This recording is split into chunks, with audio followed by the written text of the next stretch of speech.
Hey guys, welcome back to 100. ఈరోజు మనం మాట్లాడుతున్న చిన్నదే టాపిక్, తొందరగా క్లోజ్ చేసేసుకున్నాం. ఏంటంటే అప్స్టాక్లో ఉండే ఛార్జెస్ గురించి మనం మాట్లాడుకుందాం అన్నట్టు. బేసికల్గా నేను ప్రీవియస్గా అబ్జర్వ్ చేయలేదు. ఇప్పుడు మనం చేస్తున్న ఈ యొక్క స్వింగ్ ట్రేడింగ్ కానీ, ఈ బ్రేక్అవుట్ ట్రేడింగ్ కానీ, నార్మల్గా ఒక పొజిషనల్ ట్రేడింగ్ కానీ, ఇంత బ్రోకరేజ్ ఛార్జ్ మనకు అవసరం లేదన్నట్టు. ఇంత ఫాస్ట్ వల్ల అప్స్టాక్ ప్లేస్ కూడా మనకు అవసరం లేదు. దీంట్లో ఉండే టూ థింగ్స్ ఏంటంటే, ఫస్ట్ అప్స్టాక్ బేసిక్ ప్లాన్ ఒకటి ఉంది, అప్స్టాక్ ప్లస్ ప్లాన్ ఒకటి ఉంది. నేను బేసికల్గా వాళ్ళకి మెయిల్ పెట్టా, మీరు ఎందుకు ఇంత రూ. 30 పర్ ట్రేడ్కి ఛార్జ్ చేస్తున్నారు, రిమైనింగ్ వాళ్ళు అసలు జీరో డెలివరీకి ఇస్తున్నారు కదా, మీరెందుకు ఇలా చేస్తున్నారని క్వశ్చన్ చేశాను అన్నట్టు. వాళ్ళు ఏం చెప్పారంటే, ఇక్కడ అప్స్టాక్ ప్లస్ రెండు ప్లాన్స్ ఉన్నాయి. అప్స్టాక్కి డెలివరీకి I'm not talking about intraday, I'm talking about delivery అన్నట్టు. డెలివరీకి రూ. 20 నార్మల్ బేసిక్ ప్లాన్లో, అప్స్టాక్ ప్లస్లో రూ. 30 అప్స్టాక్ ప్లస్లో ఛార్జ్ చేస్తున్నాం అని చెప్పారు అన్నాడు. సో ప్రీవియస్గా కూడా నేను అంటే మామూలుగా దీంట్లో ఏంటంటే, ఎప్పుడన్నా ఆ మార్జిన్ ఫర్ ఎగ్జాంపుల్ 5,000 ఉన్నాయనుకోండి, నేను 5,000 వరకు స్టాక్స్ కొన్నాను అనుకో, నెక్స్ట్ డేనే నాకు నెగిటివ్ బ్యాలెన్స్ కనిపించేది అన్నట్టు. ఎందుకంటే ఈ 5,000కి ఎక్స్ట్రా ఈ ఛార్జెస్ కనపడేవి కానీ, -30, -40, -50 నెక్స్ట్ డేనే మెసేజ్లు వచ్చేవి. సో క్లియర్ యువర్ డ్యూస్ అనేవి అన్నట్టు. సో ఎందుకు అవుతుంది అని నేను అప్పుడు ఎప్పుడు పట్టించుకోలేదు. రీసెంట్గా మీకు మన టెలిగ్రామ్ గ్రూప్లో అప్డేట్ చేశా కదా, రూ. 30 ఛార్జెస్ చూశానండి బ్రోకరేజ్. ఆ రోజు ఏం చేశా అంటే, నేను అన్ని బ్రోకర్స్ కంపేర్ చేశా.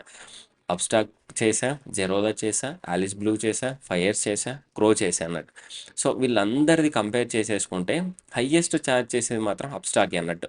వాళ్ళు 20 ఛార్జ్ చేస్తున్నారు కానీ 30 ఛార్జ్ చేయట్లేదు. ఓకే, ఇప్పుడు మామూలుగా జెరోదా వాళ్ళు ఏంటంటే జీరో.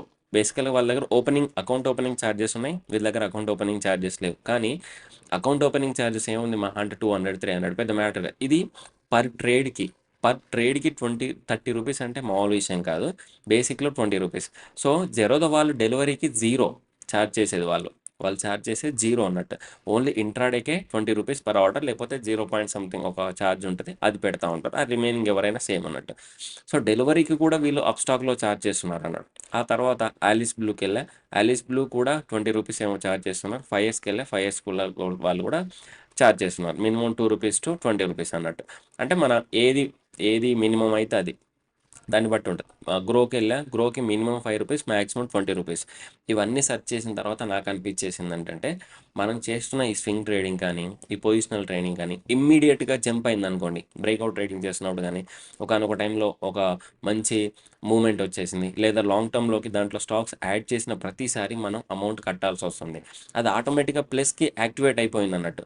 ఈ ప్లస్ యాక్టివేషన్ వల్ల మనం ఎన్నిసార్లు అమౌంట్ లోడ్ చేసేసి ట్రేడ్ తీసేసుకుంటే అన్నిసార్లు రూ. 30 కట్ అవుతుంది. సో ఇదంతా ఎందుకులే మనకి, ఇప్పుడు మనం వాళ్ళని ఏమనలేం, ఎందుకంటే అది వాళ్ళ ప్లాన్ అనేది డిఫాల్ట్గా ఉంటుంది. అబ్స్టాక్ వాళ్ళు మీరు ఇలా చేస్తున్నారు, ఇది కరెక్ట్ కాదు అని మనం క్వశ్చన్ చేయలేం. అది వాళ్ళ కన్వీనియంట్, వాళ్ళ ఫీచర్స్ని బట్టి వాళ్ళకు ఉంటుంది అన్నట్టు. సో దానికోసం నేనేం చేశాను అంటే, అప్స్టాక్లో ఉన్న నా షేర్స్ అన్ని జెరోదాకి మూవ్ చేద్దాం అనుకుంటున్నా. బేసికల్గా ఎందుకు మనం అప్స్టాక్లో నేను పెట్టుకున్న స్ట్రాటజీ ఏంటంటే, ఒక పొజిషనల్ అన్నట్టు, ఒక స్వింగ్ ట్రేడింగ్, ఒక 50 to 100% వచ్చిన తర్వాత దాన్ని క్లోజ్ చేయాలి. ఆ లోపు కొంచెం కొంచెం యావరేజ్ చేసుకుంటే దాన్ని ఒక పర్సంటేజ్ వచ్చిన తర్వాత దాన్ని తీసేయాలన్నట్టు. ఇది లాంగ్ టర్మ్ పోర్ట్ఫోలియో కాదు నాది. సో టెంపరీగా అన్నట్టు, ఒక స్వింగ్ క్యాచ్ చేయడానికి, ఒక మూమెంట్ క్యాచ్ చేయడానికి ఇలా వాడుతుంది నేను ఈ అప్స్టాక్ వాడే ఎన్ని డేస్. దాన్ని ఇప్పుడు ఆ స్టాక్స్ ఎలా ట్రాన్స్ఫర్ చేసా అనే వీడియో మనం నెక్స్ట్లో మాట్లాడుకుందాం. మీకు కావాలి అంటేనే మాట్లాడదాం, కామెంట్ సెక్షన్లో మెన్షన్ చేయండి. బేసికల్గా దీంట్లో ఏంటంటే, మనకి వాళ్ళకి రిక్వెస్ట్ పెట్టాలి బ్రోకర్కి. ఆ రిక్వెస్ట్ పెట్టిన తర్వాత వాళ్ళు యాక్సెప్ట్ చేయాలి. ఆ తర్వాత మనం ఇక్కడ కొంచెం సిడిఎస్ఎల్లో లాగిన్ అవ్వాలి ముందే. ఇవి కొంచెం ప్రొసీజర్ పెద్దగానే ఉంది, కొన్ని డేసే పడుతుంది అన్నట్టు. వాళ్ళ మెయిల్స్ అప్రూవల్ వచ్చేసి అవన్నీ చేయడానికి ఈరోజే నాకు ఐ థింక్ 3-4 డేస్ తర్వాత ప్రొసీజర్ స్టార్ట్ అయింది. ఈరోజు జస్ట్ టూ స్టాక్స్ ట్రాన్స్ఫర్ పెట్టి చూసా, ఈ 1-2 డేస్లో రిఫ్లెక్ట్ అవుతాయి అన్నారు జెరోదాలో. అది రిఫ్లెక్ట్ అయిన తర్వాత మనం నెక్స్ట్ వీడియో చేసేసుకున్నాం. సో దీంట్లో వీళ్ళ ఛార్జెస్ ఒకసారి మనం చూస్తే, brokerage per executed order and pricing details under stock price, equity delivery and MTF order 30 rupees at 2.5%, whichever is lower. Okay, equity intraday కూడా 30 రూపీస్, ఇది ప్లస్ గురించి మాట్లాడుతాం, ఆర్ 0.1%. ఈక్విటీ ఫ్యూచర్ కూడా 30 రూపీస్ ఆర్ 0.05. ఎంత మీరు అప్స్టాక్ ప్లస్లో ఎంత futures ఇచ్చినా కూడా పర్ ఆర్డర్కి 10 రూపీస్ అనేది చాలా ఎక్కువ అండి. అంటే మీరు అంటే పాజిటివ్ నెగిటివ్ తీసుకుంటారో తెలియదు, మామూలుగా 20 రూపీస్ అంటే బ్రోకరేజ్ అందరు ఛార్జ్ చేస్తున్నారు, మీరు ఛార్జ్ చేస్తున్నారు. కానీ పర్ ఆర్డర్‌కి రూ. 10 అనేది అంత పెద్ద ఫ్యూచర్స్ డెలివరీ వాళ్ళకి ఏమి ఇస్తున్నారో తెలీదు మనకి.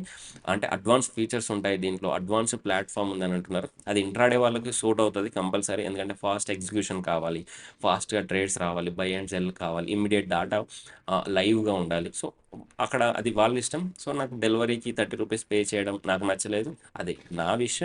అప్‌స్టాక్ వాళ్ళ విష్. అది వాళ్ళ ఇష్టం. రూ. 30 ఛార్జ్ చేసుకుంటారు, రూ. 100 ఛార్జ్ చేసుకుంటారు. అది వాళ్ళ ఇష్టం. సో, మనం ఎగ్జిట్ అయిపోతున్నాం. ఈక్విటీ ఆప్షన్స్‌కి కూడా రూ. 30, కమోడిటీకి రూ. 30 అది 0.05%, కరెన్సీకి రూ. 30 0.05%, net banking transfer and instant withdrawal free అన్నట్టు. ఇది ఎక్కడైనా ఉంది.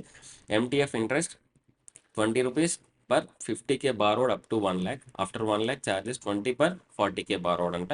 సో ఇది మనం మార్జిన్ పెట్టి చేయం, మనం ఎంటీఎఫ్ యూజ్ చేసి చేయం అన్నట్టు. సో అప్‌స్టాక్‌లో జరుగుతున్న డెలివరీ ఛార్జెస్ అనేవి ఇలా అప్డేట్ అయినాయి. బేసికల్ మనం ఇంట్రాడే ట్రేడర్స్ కాదు కాబట్టి నేను డెలివరీ మీద ఫోకస్ చేసి వీడియో చేశా. మీకు కూడా మీరు అబ్జర్వ్ చేస్తున్నారా ఇలా? మీరు అప్‌స్టాక్‌లో ఇలా అబ్జర్వ్ చేస్తే ఒకసారి చూడండి. మీకు కంఫర్టబులేనా కాదా అని ఆలోచించుకోండి. సో ఇది మన వీడియో. జెరోదాలో అయితే 0 అయితే డెలివరీకి 0 ఉంది. యాన్యువల్ మెయింటెనెన్స్ అనేది కామన్ ఉంటది.